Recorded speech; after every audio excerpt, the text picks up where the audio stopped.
ओम शांति 7 अप्रैल 2026 के ईश्वरीय महावाक्य। पहले सुनते हैं मुरली के मुख्य पॉइंट्स। बाबा ने कहा, अभी तुम स्वर्ग की राजधानी के लायक बन रहे हो। जो लायक बनेंगे वही राजाई में आएंगे। इसमें मैनर्स बहुत अच्छे चाहिए। मुख्य है पवित्रता। घर में इकट्ठे रहते भी पवित्र रहने की प्रतिज्ञा करनी है। काम चिता से तुम काले बने हो, अब ज्ञान चिता से गोरे बन जाएंगे। स्वयं ज्ञान सागर बाप आकर ज्ञान स्नान से सबकी सद्गति करते हैं। फिर बाबा ने कहा, कई बच्चे भले ज्ञान में तीखे हैं परंतु योग में अभी कच्चे हैं। योग से ही तो खाद निकलनी है। तुम्हें योग में रहने की मेहनत करनी है। याद नहीं करेंगे तो गुटखा खाते रहेंगे। याद से ही खुशी में रहेंगे। लास्ट में बाबा ने कहा, जितना समय फुर्सत मिले याद में रहना है। खाना पकाते हुए भी बुद्धि बाप की तरफ लगी रहे। रोटी बेलते हुए अपने माशूक को याद करना है। हर बात में यह प्रैक्टिस करनी चाहिए। अब सुनते हैं महावाक्यों को विस्तार से। बाबा ने कहा, मीठे बच्चे, जब भी समय मिले तो एकांत में बैठ सच्चे माशूक को याद करो, क्योंकि याद से ही स्वर्ग की बादशाही मिलेगी। प्रश्न, बाप मिला है तो कौन सा अलबेलापन समाप्त हो जाना चाहिए? उत्तर, कई बच्चे अलबेले हो कहते हैं, हम तो बाबा के हैं ही। याद की मेहनत नहीं करते। घड़ी घड़ी याद भूल जाती है। यही है अलबेलापन। बाबा कहते, बच्चे अगर याद में रहो तो अंदर स्थायी खुशी रहेगी। किसी भी प्रकार का घुटका नहीं आएगा। जैसे बांधेलियां याद में तड़फती हैं, दिन रात याद करती हैं, ऐसे तुम्हें भी निरंतर याद रहनी चाहिए। गीत, तकदीर जगा कर आई हूँ। ओम शांति।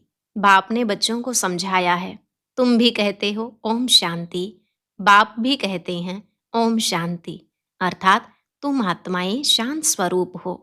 बाप भी शांत स्वरूप है। आत्मा का स्वधर्म शांत है। परमात्मा का भी स्वधर्म शांत है। तुम भी शांति धाम में रहने वाले हो। बाप भी कहते हैं, मैं भी वहां का रहने वाला हूं। तुम बच्चे पुनर्जन्म में आते हो, मैं नहीं आता। मैं इस रथ में प्रवेश करता हूं। यह मेरा रथ है। शंकर से अगर पूछेंगे, पूछ तो नहीं सकते, परंतु समझो सूक्ष्म वतन में जाकर कोई पूछे तो कहेंगे, यह सूक्ष्म शरीर हमारा है। शिव बाबा कहते हैं, यह हमारा शरीर नहीं है, यह हमने उधार लिया है, क्योंकि मुझे भी कर्मेंद्रियों का आधार चाहिए। पहली पहली मुख्य बात समझानी है कि पतित पावन ज्ञान का सागर श्री कृष्ण नहीं है। श्री कृष्ण सर्व आत्माओं को पतित से पावन नहीं बनाते हैं। वो तो आकर पावन दुनिया में राज्य करते हैं। पहले प्रिंस बनते हैं, फिर महाराजा बनते हैं। उनमें भी यह ज्ञान नहीं है। रचना का ज्ञान तो रचता में ही होगा ना। श्री कृष्ण को रचना कहा जाता है। रचता बाप ही आकर ज्ञान देते हैं। अभी बाप रच रहे हैं। कहते हैं, तुम हमारे बच्चे हो। तुम भी कहते हो, बाबा हम आपके हैं। कहा भी जाता है, ब्रह्मा द्वारा ब्राह्मणों की स्थापना। नहीं तो ब्राह्मण कहाँ से आए? सूक्ष्म वतन वाला ब्रह्मा कोई दूसरा नहीं है। ऊपर वाला सो नीचे वाला सो ऊपर वाला एक ही है। अच्छा, विष्णु और लक्ष्मी नारायण भी एक ही बात है। वह कहाँ के हैं? ब्रह्मा सो विष्णु बनते हैं, ब्रह्मा सरस्वती ही सो लक्ष्मी नारायण। फिर वही सारा कल्प 84 जन्मों के बाद आकर संगम पर ब्रह्मा सरस्वती बनते हैं। लक्ष्मी नारायण भी मनुष्य हैं। उनका देवी देवता धर्म है। विष्णु को भी 4 भुजाएं दी हैं। यह प्रवृत्ति मार्ग दिखाया है। भारत में शुरू से ही प्रवृत्ति मार्ग चला आता है, इसलिए विष्णु को 4 भुजाएं दी हैं। यहाँ है ब्रह्मा सरस्वती। वह सरस्वती एडॉप्टेड बच्ची है। इनका असुल नाम लखीराज था। फिर इनका नाम रखा ब्रह्मा। शिव बाबा ने इसमें प्रवेश किया और राधे को अपना बनाया, नाम रखा सरस्वती। सरस्वती का ब्रह्मा कोई लौकिक बाप नहीं ठहरा। इन दोनों के लौकिक बाप अपने अपने थे। अभी वह नहीं है। यह शिव बाबा ने ब्रह्मा द्वारा एडॉप्ट किया है। तुम हो एडॉप्टेड चिल्ड्रन। ब्रह्मा भी शिव बाबा का बच्चा है। ब्रह्मा के मुख कमल से रचते हैं, इसलिए ब्रह्मा को भी माता कहा जाता है। तुम मात पिता हम बालक तेरे, तुम्हारी कृपा से सुख घनेरे, गाते हैं ना। तुम ब्राह्मण आकर बालक बने हो, इसमें समझने की बुद्धि बड़ी अच्छी चाहिए। तुम बच्चे शिव बाबा से वर्षा लेते हो। ब्रह्मा कोई स्वर्ग का रचयिता व ज्ञान सागर नहीं है। ज्ञान का सागर एक ही बाप है। आत्मा का बाप ही ज्ञान का सागर है। आत्मा भी ज्ञान सागर बनती है, परंतु इनको ज्ञान सागर नहीं कहेंगे, क्योंकि सागर एक ही है। तुम सब नदियां हो। सागर को अपना शरीर नहीं है, नदियों को है। तुम हो ज्ञान नदियां। कलकत्ता में ब्रह्मपुत्रा नदी बहुत बड़ी है, क्योंकि उनका सागर से कनेक्शन है। उनका मेला बहुत बड़ा लगता है। यहाँ भी मेला लगता है। सागर और ब्रह्मपुत्रा दोनों कंबाइंड हैं। यह है चैतन्य, वह है जड़। यह बातें बाप समझाते हैं, शास्त्रों में नहीं हैं। शास्त्र हैं भक्ति मार्ग के डिपार्टमेंट। यह है ज्ञान मार्ग, वह है भक्ति मार्ग। आधा कल्प भक्ति मार्ग की डिपार्टमेंट चली, उसमें ज्ञान सागर है नहीं। परम पिता परमात्मा ज्ञान का सागर बाप संगम पर आकर ज्ञान स्नान से सबकी सद्गति करते हैं। तुम जानते हो कि हम बेहद के बाप से स्वर्ग के सुखों की तकदीर बना रहे हैं। बरोबर हम सतयुग त्रेता में पूज्य देवी देवता थे, अभी हम पुजारी मनुष्य हैं। फिर मनुष्य से तुम देवता बनते हो। ब्राह्मण सो देवता धर्म में आए, फिर क्षत्रिय वैश्य शूद्र बने। 84 जन्म लेते लेते नीचे उतरना पड़ा है। यह भी तुमको बाप ने समझाया है। तुम अपने जन्मों को नहीं जानते थे। 84 जन्म भी तुम ही लेते हो। जो पहले पहले आते हैं वही पूरे 84 जन्म लेते हैं। योग से ही खाद निकलती है, योग में ही मेहनत है। भल कई बच्चे ज्ञान में तीखे हैं, परंतु योग में कच्चे हैं। बांधेलियां योग में छुटेलियों से भी अच्छी हैं। वह तो शिव बाबा से मिलने के लिए रात दिन तड़फती हैं। तुम मिले हो। तुमको कहा जाता है याद करो, तो तुम घड़ी घड़ी भूल जाते हो। तुमको तूफान बहुत आते हैं, वह याद में तड़फती हैं। तुम तड़फते नहीं हो। उन्हों का घर बैठे भी ऊंच पद हो जाता है।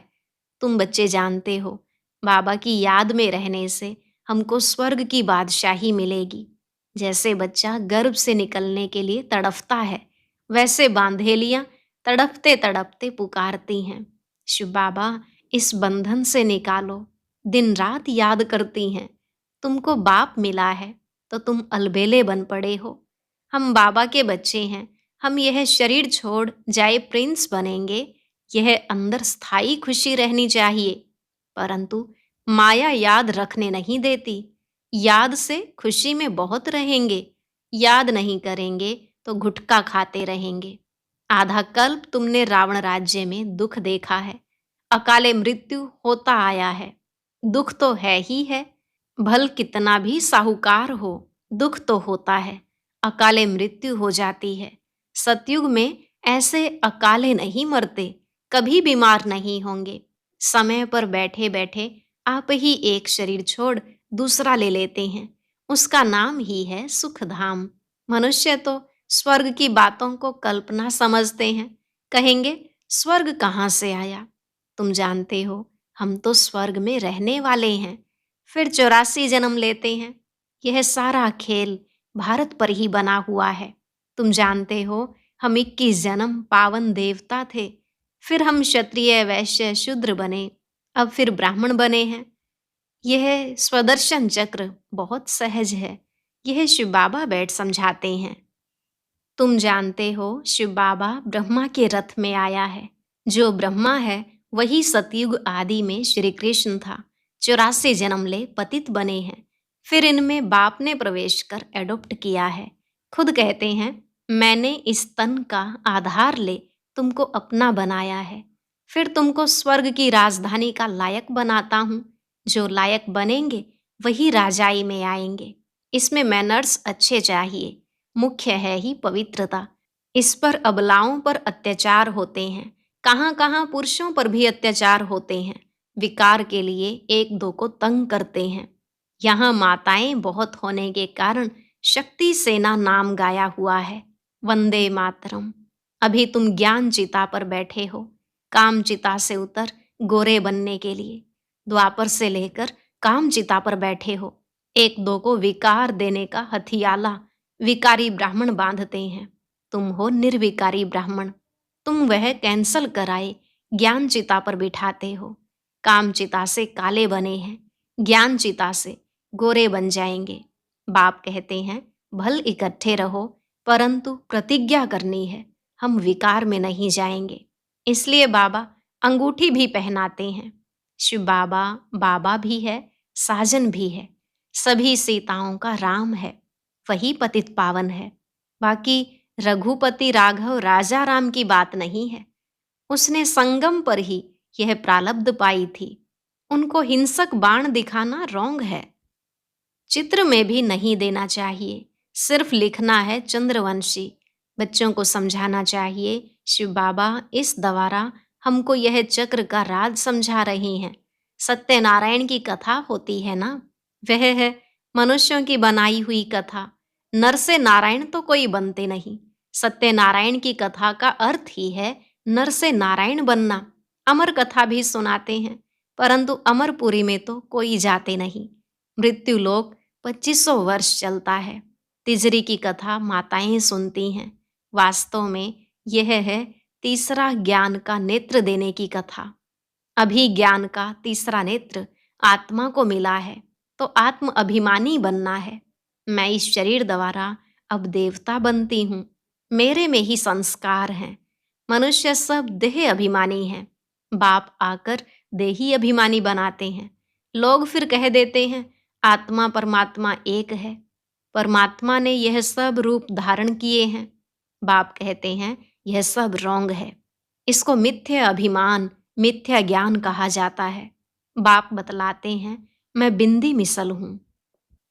तुम भी नहीं जानते थे, यह भी नहीं जानते थे। अभी बाप समझाते हैं इसमें संशय नहीं आना चाहिए, निश्चय होना चाहिए। बाबा जरूर सत्य ही बोलते हैं। संशय बुद्धि विनश्यन्ति। वह पूरा वर्षा नहीं पाएंगे।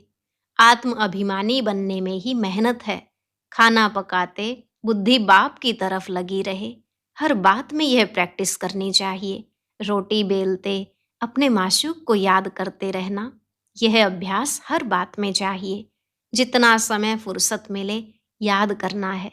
याद से ही तुम सतोप्रधान बनेंगे। 8 घंटा कर्म के लिए छुट्टी है। बीच में भी एकांत में जाकर बैठना चाहिए। तुम्हें सबको बाप का परिचय भी सुनाना है। आज नहीं सुनेंगे तो कल सुनेंगे। बाप स्वर्ग स्थापन करते हैं। हम स्वर्ग में थे, अभी फिर नरकवासी हुए हैं। अब फिर बाप से वर्षा मिलना चाहिए।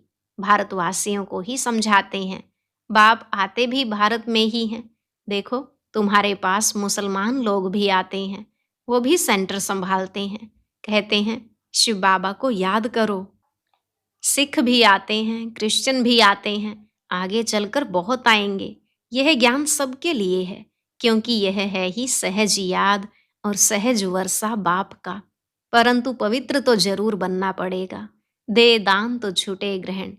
अभी भारत पर राहु का ग्रहण है, फिर बृहस्पति की दशा शुरू होगी 21 जन्मों के लिए। पहले होती है बृहस्पति की दशा, फिर शुक्र की दशा, सूर्यवंशियों पर बृहस्पति की दशा, चंद्रवंशियों पर शुक्र की दशा कहेंगे। फिर दशा कमती होती जाती है।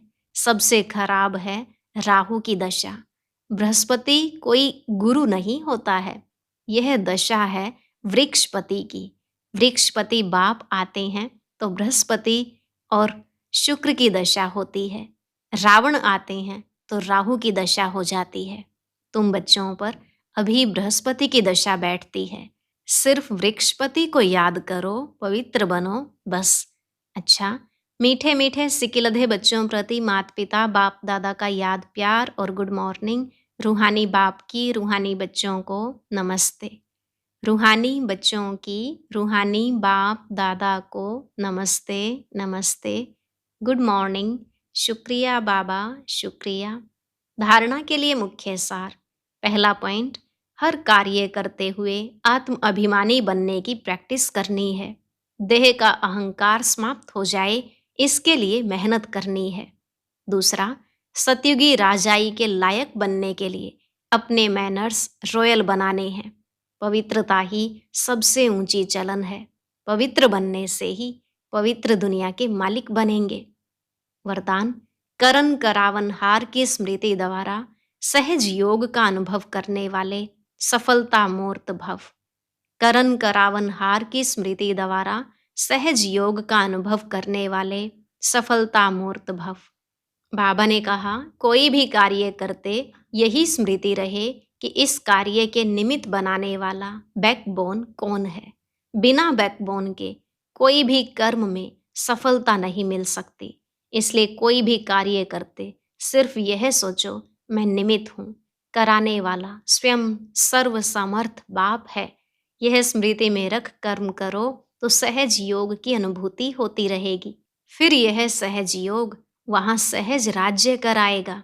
यहाँ के संस्कार वहाँ ले जाएंगे। स्लोगन, इच्छाएं परछाई के समान हैं, आप पीठ कर दो तो पीछे पीछे आएंगी। इच्छाएं परछाई के समान हैं, आप पीठ कर दो तो पीछे पीछे आएंगी। अव्यक्त इशारे, महान बनने के लिए मधुरता और नम्रता का गुण धारण करो। मधुरता ऐसी विशेष धारणा है जो कड़वी धरनी को भी मधुर बना देती है।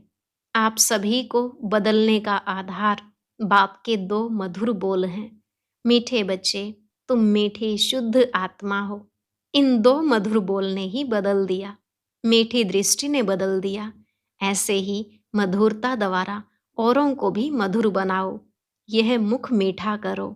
सदा इस मधुरता की सौगात को साथ रखो। इसी से सदा मीठे रहेंगे और मीठा बनाएंगे। और अभी आज का शक्तिशाली ज्ञान मोती सुनने के लिए ऊपर दिए गए बॉक्स पर क्लिक करें।